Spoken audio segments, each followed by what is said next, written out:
بسم اللہ الرحمن الرحیم۔ سامعین و ناظرین، آج کی ہماری گفتگو کا موضوع ہے ذات باری تعالیٰ اور غیر مقلدین۔ یہ بھی اسی سلسلے کی ایک کڑی ہے کہ باطل فرقوں نے کیسے شان خداوندی میں گستاخیاں کی ہیں،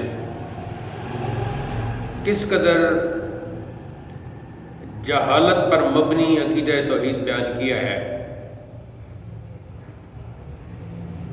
تو حوالہ جات ملاحظہ فرمائیے اور غور کیجیے باطل فرقوں کے غلط اور باطل عقائد پر۔ امام الوہابیہ ابن تیمیہ کا عقیدہ ذات باری کے متعلق: نمبر 1، اللہ تعالی مرکب ہے، فتاوی حدیثیہ صفحہ 78-87۔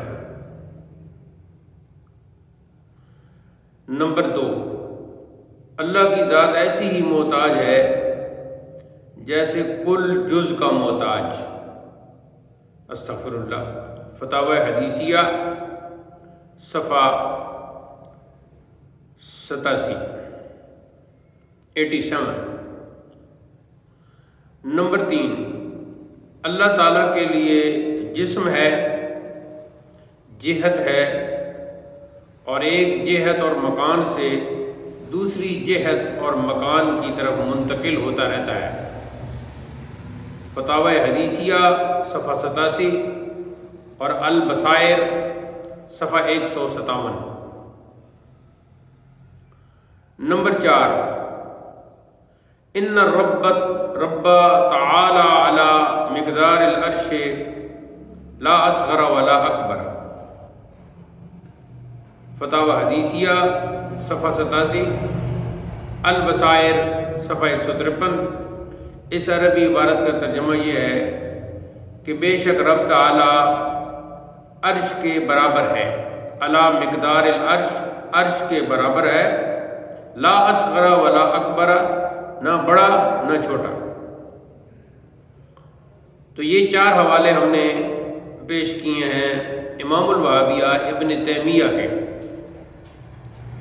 تو اہل دانش، اہل علم جانتے ہیں کہ ان 4 حوالوں میں کس قدر شان خداوندی میں گستاخی کی ہوئی ہے۔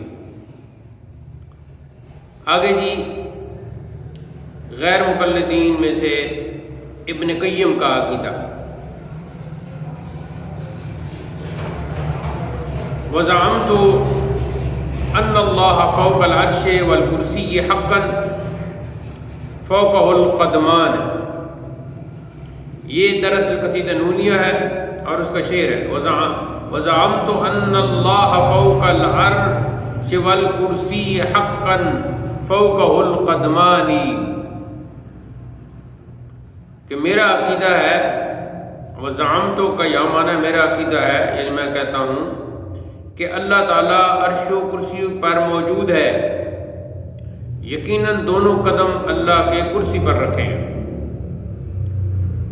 تو اس میں اللہ تعالیٰ کے قدم ثابت کیے گئے، الیاذ باللہ۔ آگے جی بیان کیا جاتا ہے وہابیوں کے مولوی وحید الزمان کا عقیدہ: نمبر 1، وسع کرسی السماوات والارض کے تحت لکھا ہے کہ جب وہ کرسی پر بیٹھتا ہے تو کرسی 4 انگل بھی بڑی نہیں رہتی اور اس کے بوجھ سے چر چر کرتی ہے۔ حاشیہ قرآن پاک صفحہ 60، مترجم وحید الزمان۔ تو آپ نے ملاحظہ کیا کہ کس قدر اللہ تعالیٰ کی شان میں گستاخی کی گئی ہے۔ حوالہ نمبر 2، ثم استوى علی العرش، پھر تخت پر جا بیٹھا، الفرقان بتبویب القرآن۔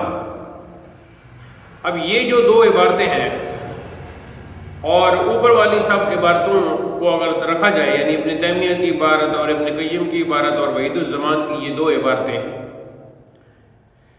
ان عبارتوں کو سامنے رکھا جائے تو ثابت ہوا کہ غیر مقلدین نے نمبر ایک خداوند تعالیٰ کا مکان محدود تسلیم کر لیا، جبکہ وہ تو اللہ تعالیٰ تو مکان سے پاک ہے۔ نمبر دو، ذات باری تعالیٰ کا بوجھ تسلیم کیا کہ کرسی چرچر کرتی ہے۔ نمبر تین، خدا تعالیٰ کا حدود اربع مقرر کر دیا جہت اور مکان کہہ کر۔ نمبر چار، خدا کے لیے سمت مقرر کر دی جہت کا لفظ استعمال کر کے۔ نمبر پانچ، عرش کو خدا تعالیٰ کے مساوی مان لیا کہ نہ چھوٹا ہے نہ بڑا۔ نمبر چھ، اللہ بے نیاز کو عرش و کرسی کا محتاج کر دیا۔ تو یہ جو 6 صفات ہیں یہ ممکن کی ہیں، مخلوق کی ہیں۔ اگر یہ صفات ذات خداوندی میں تسلیم کی جائیں تو وہ بھی ممکن ثابت ہوگا، قدیم نہ رہے گا، جبکہ اللہ تعالیٰ کی ذات تو قدیم ہے، حالانکہ اللہ تعالیٰ کی ذات بھی قدیم ہے اور اس کی صفات بھی قدیم ہے۔ اب غیر مقلدین کے یہ عقائد کفریہ ہے، یہ جتنی بھی عقائد بیان ہوئی ہیں ابن تیمیہ کے، ابن قیم کے اور وحید الزمان کے، یہ کفریہ عقائد ہیں۔ یہ شان خداوندی میں بہت ہی بڑی گستاخی ہے۔ خداوند قدوس اپنی مخلوقات میں سے کسی چیز کا محتاج نہیں۔ انہوں نے کیا کیا کہ کرسی یا عرش پر بٹھا کر مخلوق کا محتاج ثابت کیا۔ علاوہ ازیں اس لامحدود یعنی جو اللہ تعالیٰ کی لامحدود ذات تھی، اس لامحدود ذات کو محدود ثابت کیا، اور جو اپنی مخلوق میں سے عرش و کرسی کا محتاج ہے وہ تو حادث ہے، قدیم کی ضد۔ اور رب یعنی رب قدیم کو حادث تسلیم کرنا یہ تو علماء کا متفقہ فتویٰ ہے کہ کفر ہے۔ نمبر دو، خداوند کریم کو عرش و کرسی پر بیٹھا تسلیم کیا گیا۔ اب اگر عرش و کرسی کو پیدا کر کے بیٹھا تو وہ یقیناً پہلے کھڑا ہوگا یا چلتا پھرتا ہوگا، تب ہی بیٹھنا ماننا پڑے گا۔ تو کیا ثابت ہوا؟ اس سے ثابت ہوا کہ وہ ایک حالت سے دوسری حالت کی طرف متغیر ہوا، تبدیل ہوا، اور جو چیز بھی متغیر ہو وہ حادث ہے، کیونکہ قدیم کی یہ شان ہے، صفت ہے کہ وہ متغیر نہیں ہوتا، متغیر ہو ہی نہیں سکتا۔ لہذا رب قدیم کو حادث تسلیم کر کے کفر کا ارتکاب کیا ابن تیمیہ نے، اور یہ وحید الزمان نے، اور ابن قیم نے۔ نمبر 3، ان غیر مقلدوں نے خدا تعالیٰ کو عرش و کرسی کے برابر تسلیم کیا، جیسا کہ عبارت گزری کہ لا اصغر ولا اکبر، نہ چھوٹا ہے نہ بڑا ہے، بالکل برابر ہے۔ حالانکہ خدا کی مخلوق میں سے کسی کو خدا کے برابر تسلیم کرنا، برابر سمجھنا، یہ کفر ہے۔ نمبر 4، خدا تعالیٰ نے قرآن مجید میں ارشاد فرمایا ہے وَتَرَى الْمَلَائِكَةَ حَافِّينَ مِنْ حَوْلِ الْعَرْشِ يُسَبِّحُونَ بِحَمْدِ رَبِّهِمْ، اور اے محبوب آپ ملائکہ کو دیکھتے ہیں کہ عرش کو چاروں طرف سے گھیرے ہوئے ہیں، حافینہ گھیرے ہوئے ہیں، اور اپنے پروردگار کی حمد کے ساتھ تسبیح کرتے ہیں۔ اس آیت سے کیا ثابت ہوا؟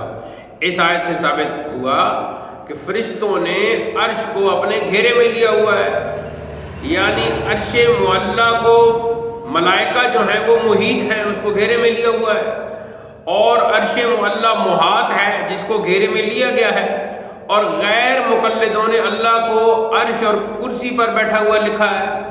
اس طرح جو ملائکہ عرش کو محیط ہیں وہ خدا کو بھی پھر محیط ہو گئے، اور خدا کو محاط اور کسی مخلوق کو اس کا محیط ثابت کرنا یہ کفر ہے۔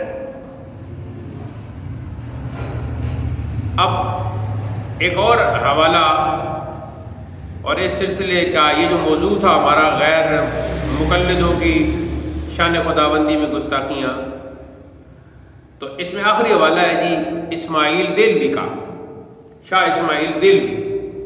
اس نے اپنے رسالہ یک روزہ میں لکھا ہے کہ اللہ تعالیٰ میں عیب اور آلائش ماننا جائز ہے، استغفر اللہ، جبکہ جب لفظ اللہ ہم کتابوں میں پڑھتے ہیں اور اس کی تشریح جو علماء کرتے ہیں تو وہ کہتے ہیں یہ علم ہے اس ذات کا جو مستجمع جمیع کمالات ہے اور ہر قسم کے عیوب سے پاک ہے۔ لیکن اسماعیل دہلوی کہتا ہے کہ اللہ تعالیٰ میں عیب اور آلائش ماننا جائز ہے۔ حوالہ دیکھیں رسالہ یک روزہ۔ اسی رسالہ میں ایک اور عبارت ہے کہ جو عیوب آدمی میں پائے جا سکتے ہیں ان سب پر خدا تعالیٰ بھی قادر ہے، استغفر اللہ۔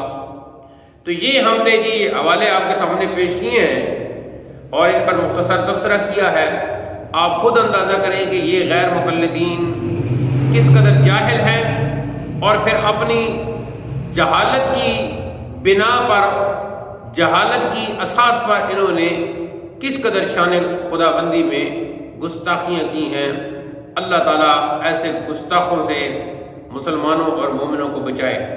اس میں ہم نے 4 عبارتیں پیش کی ہیں جی ابن تیمیہ کی جو امام الوہابیہ ہے، ایک عبارت پیش کی ہے جی ابن قیم کی، یہ 5 عبارتیں ہو گئیں۔ 2 عبارتیں پیش کی ہیں جی وحید الزمان، مولوی وحید الزمان کی، تو یہ 7 عبارتیں ہو گئیں، اور 2 عبارتیں پیش کی ہیں جی شاہ اسماعیل دہلوی کی، تو یہ 9 عبارتیں ہو گئیں۔ آپ اور ان کے حوالے ہم نے دیے ہیں، آپ خود جا کے دیکھیں کیا ان عبارتوں میں شان خدا بندی میں گستاخی کی گئی یا نہیں کی گئی۔ گستاخی نہیں، یہ تو کفر کا ارتکاب کیا گیا ہے۔ اللہ تعالیٰ ایسے گستاخوں سے اہل ایمان کو بچائے اور ہمارا عقیدہ جو اسلاف نے ہمیں بتایا اس پر ہمیں چلنے کی توفیق ارزانی فرمائے۔